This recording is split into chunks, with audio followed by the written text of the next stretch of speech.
estava tomada pela tristeza, pelas trevas do abandono, do aparente abandono.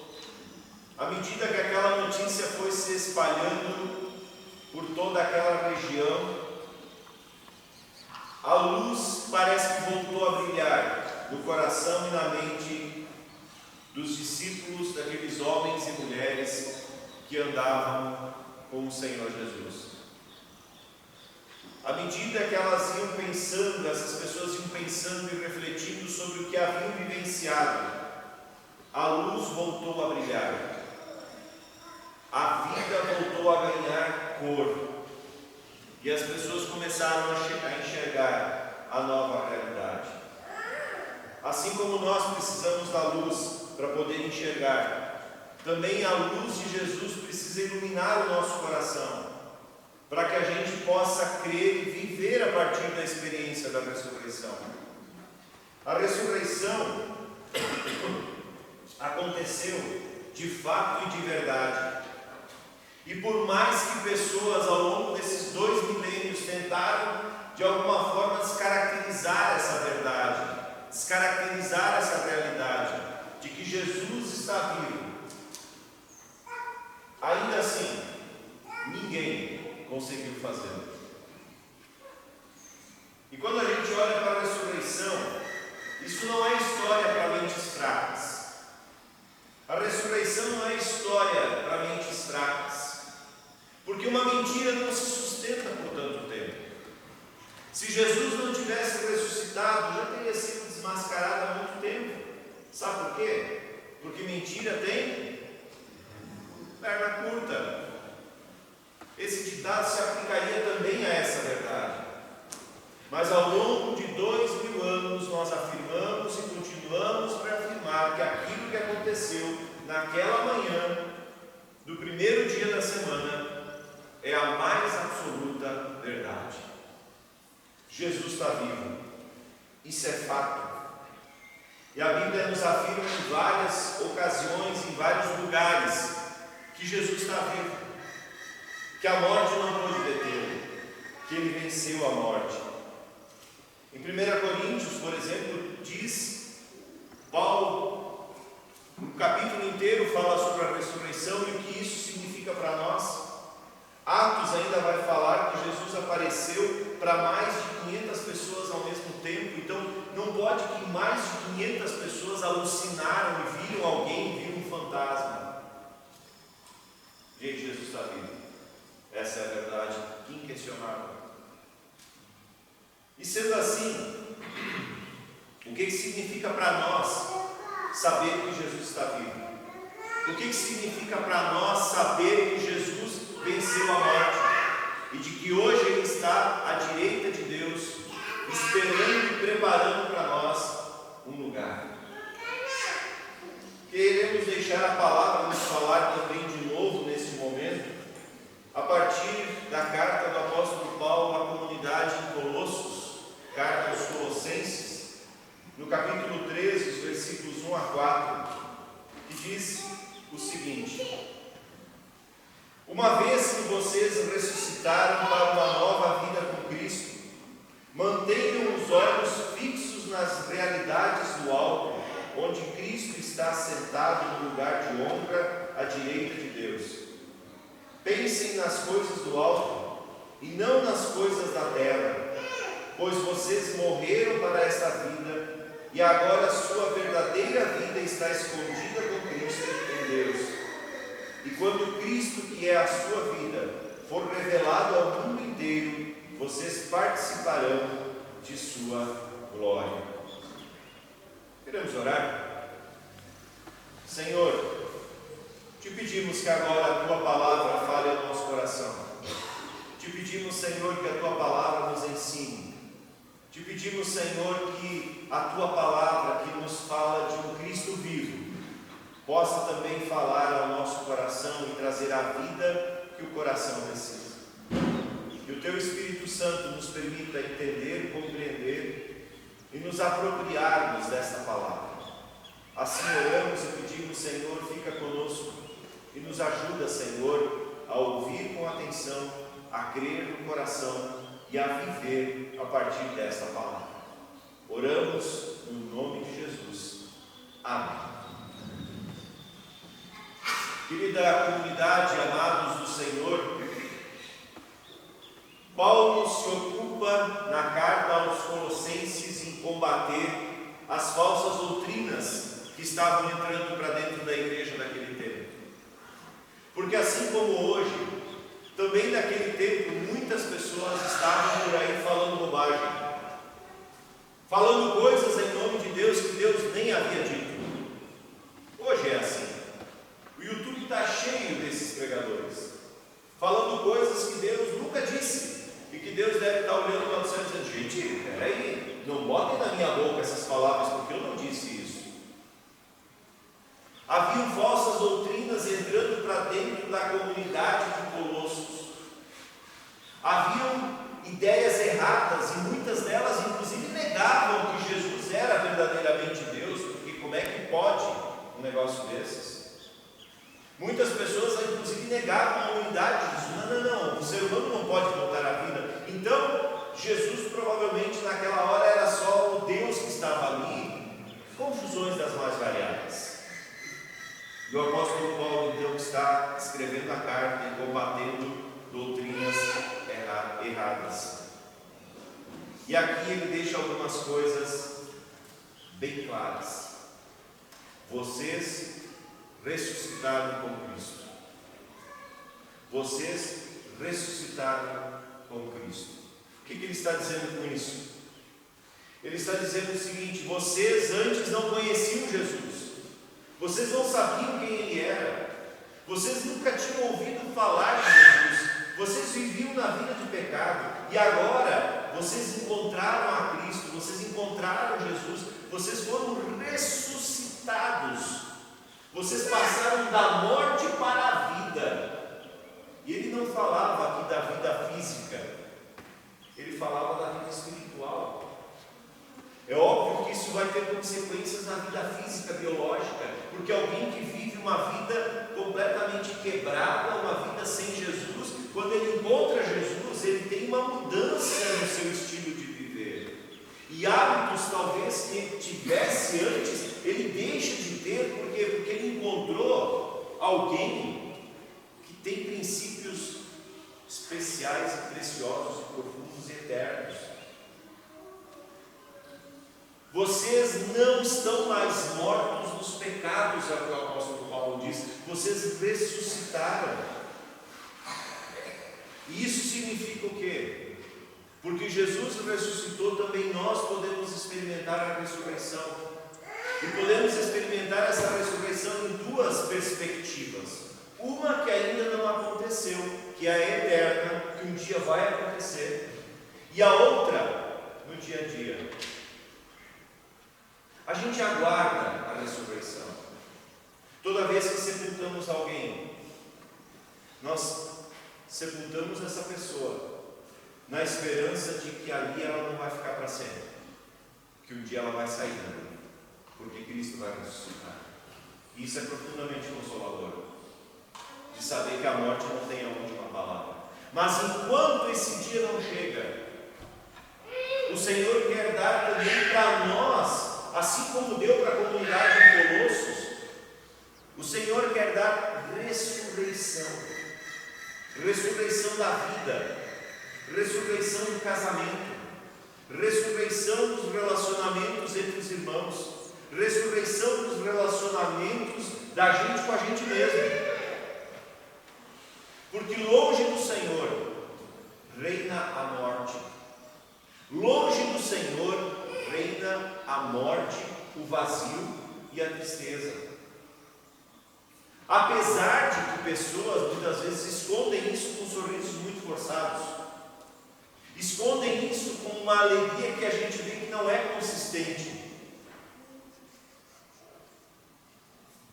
Quando a gente encontra o Senhor, a vida volta a ganhar brilho, volta a ganhar sentido e volta a ganhar alegria de verdade. E o apóstolo Paulo diz: olha, vocês foram ressuscitados com Cristo. O que isso quer dizer? Isso quer dizer que agora vocês têm a quem seguir, vocês têm quem se segurar, vocês têm esperança, vocês têm um caminho claro por onde seguir. Não mais um caminho de escuridão, não mais um caminho de trevas, mas um caminho de vida, um caminho de luz, um caminho onde o Senhor mostra a direção.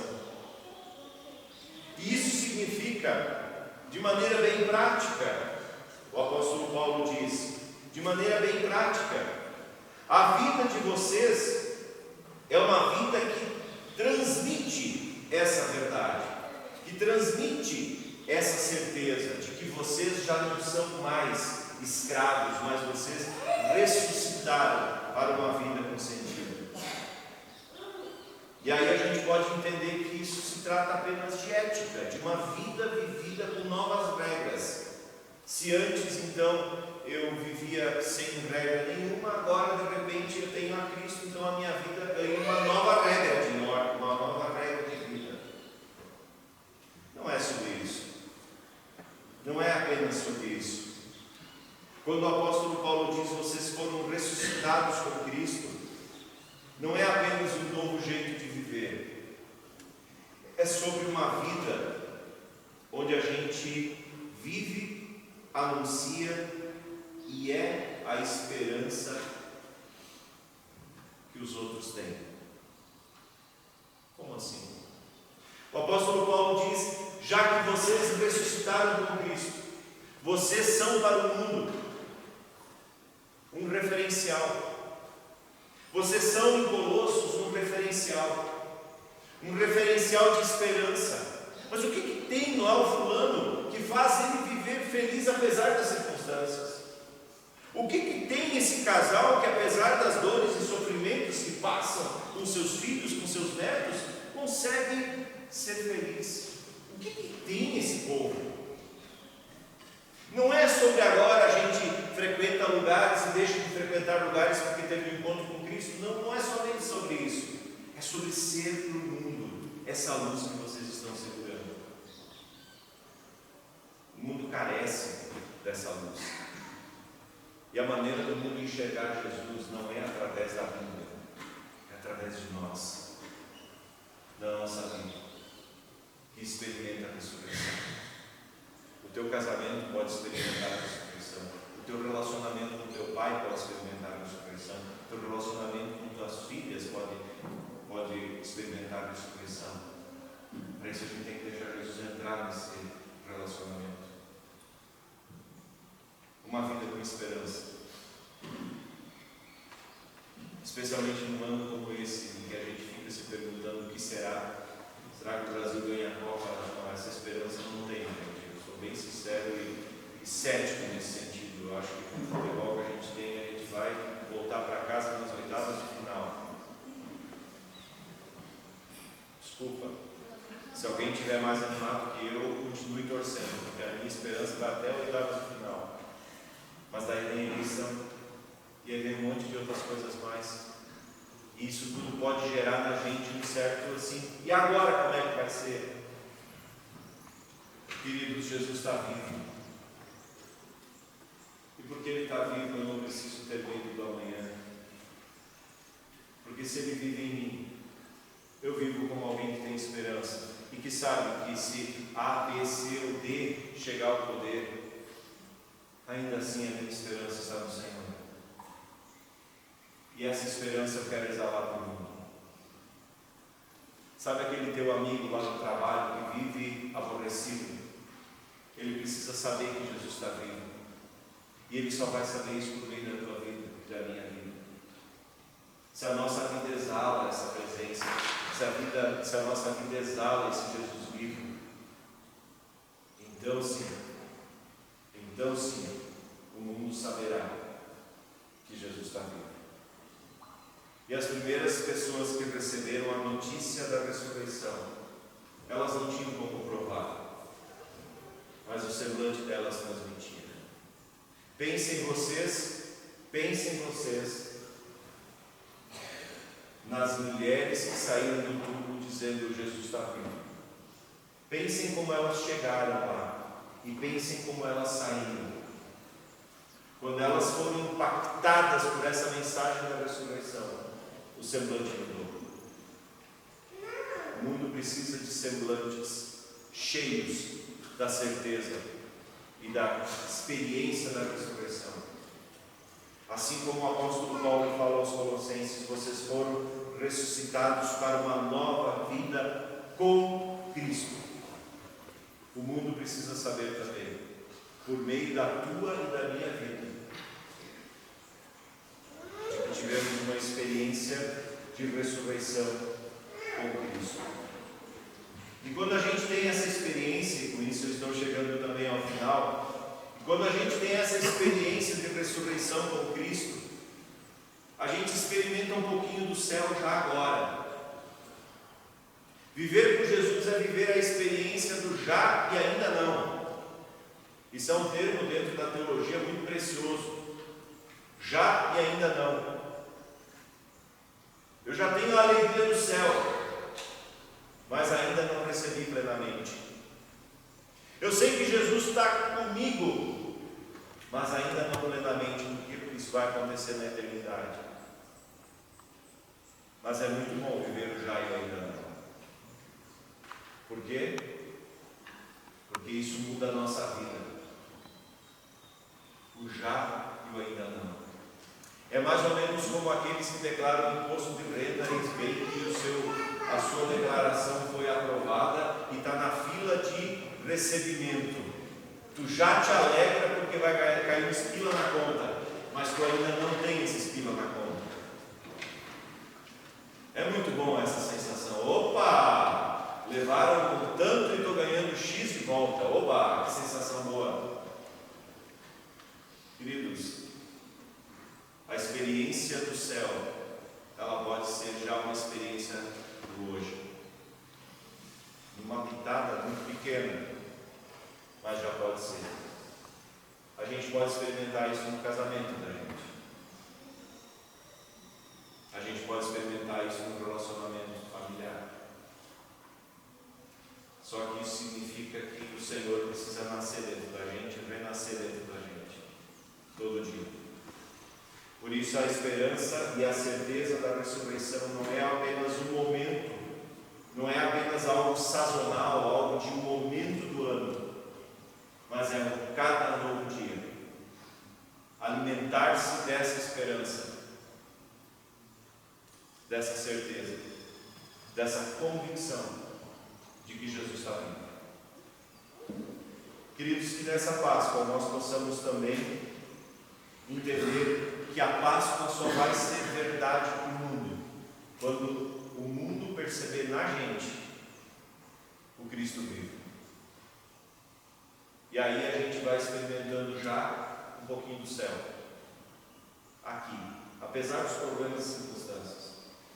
A gente vai experimentando já um pouquinho de uma vida diferente, onde tudo será de maneira plena na eternidade.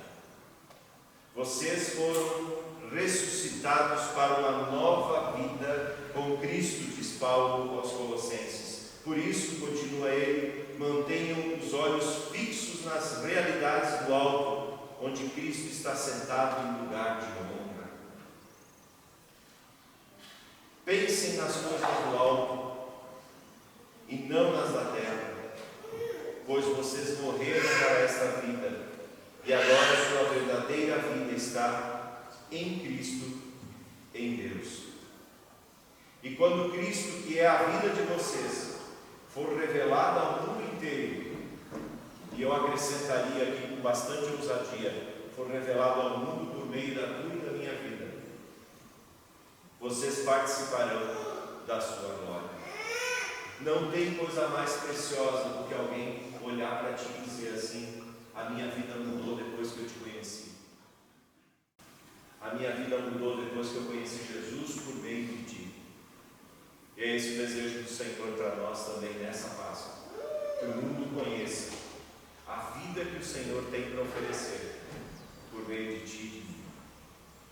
Que o Senhor abençoe, guarde, cuide e conduza a vida de cada um de nós, agora e sempre.